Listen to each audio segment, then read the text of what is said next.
Tonight, Sarah Blake. A popular product on gas station and convenience store shelves could be going away this year. But despite the strong pushback, it's still completely legal. The controversial product 7-0-H is marketed as a safer alternative to painkillers that helps with harm reduction. But it's also more addictive and potent than morphine, with dozens of experts strongly warning against it. So as of right now, it's unregulated in Missouri and Kansas. In our series, Strong High, Weak Laws, we've gone in depth on recent regulation attempts, bringing you the voices of manufacturers and why Kansas City is at the center of it all. And tonight, KSHP 41's Isabella Don brings us a special report on a months-long investigation. Billions of these tablets and billions of dollars. That's how much the 7-0-H industry has produced over the last 3 years.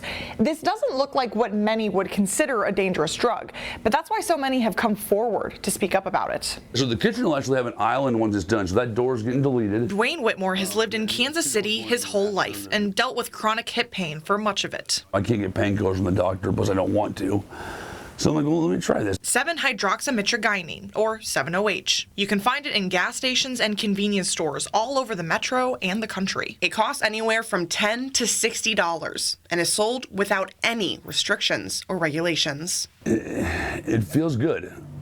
But it only lasts a few hours, sending some down a dark path to get that relief again. The way that it grabs you is so much faster than anything I've ever done before. And leaving some, like Dwayne, with 39 days in rehab treatment for a 7-0-H addiction. Not only was I spending $3,000 a month on it, but I also couldn't go sleep through the night without having to wake up and take to go back to sleep.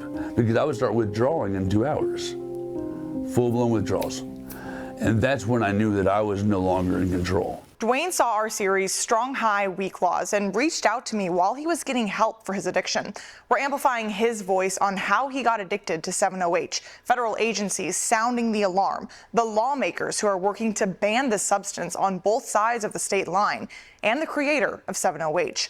He's a Kansas City business owner who's produced half of the country's supply while bringing in billions of dollars. This is being made right here in Kansas City. 7-0-H is an alkaloid naturally found in small amounts in the plant kratom. But in its synthetic form, former DEA officer Daniel Neal worries about the harm it brings to communities. They're able to buy this stuff freely. It's more potent and more powerful than some of the other drugs out there. Its popularity has exploded, in users buying it over the counter, in calls to poison control for overdoses, and even deaths. Is that a risk that we're willing to take, not having any regulation or oversight? In November, Missouri's Attorney General launched an investigation into manufacturers. The public is not aware of how dangerous it is. State leaders are taking steps to regulate it in the state. Those are things that should absolutely be regulated, and that's a priority for us this year as well. And Kansas City's mayor taking it one step further, proposing an outright ban. How can we best keep people safe? The blanket ban is something that makes it a little clearer in terms of black and white from our own enforcement side. They'll come over here, pull it. 3 years ago, take it over there. A Kansas City business learned how to produce the compound in a pure tablet form at a much higher concentration. Fulfill that order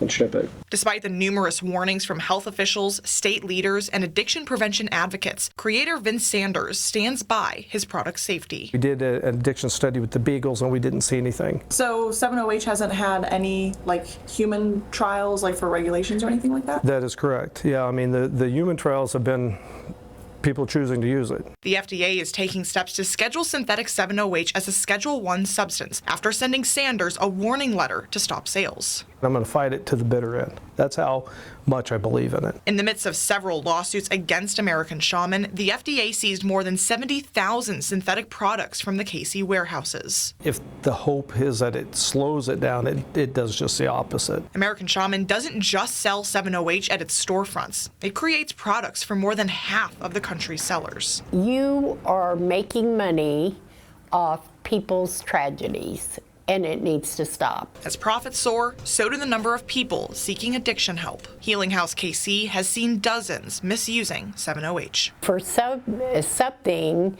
to be so freely distributed in our community breaks my heart, because guess what? We get the disaster. We get the person that is so broken they don't feel that they can go on. Its widespread misuse has led many to coin 7-0-H with a new name. It's definitely gas station heroin. Which is how Dwayne Whitmore bought his first high. Buy it at a gas station. surely the FDA and the government knows, right? Surely they're there to protect me. Now in active recovery for 2 months, Dwayne is working to rebuild his life. I lost a job over it. I actually had a really good job. What started as an easy over-the-counter fix has led to a months-long recovery journey, and the pain is still there. It's all you think about. It's your entire life. It's your world. Everything revolves around taking and having the right amount all day long to get you through. It's a life-sucking thing. Casey Moe's proposed blanket ban proposal has not made it to full council, despite being introduced 2 months ago. A bill to schedule 7-OH as an illegal substance is currently making its way through the Missouri House. The FDA is working to restrict the product, but 7-OH is still sold over the counter throughout the country without any regulation.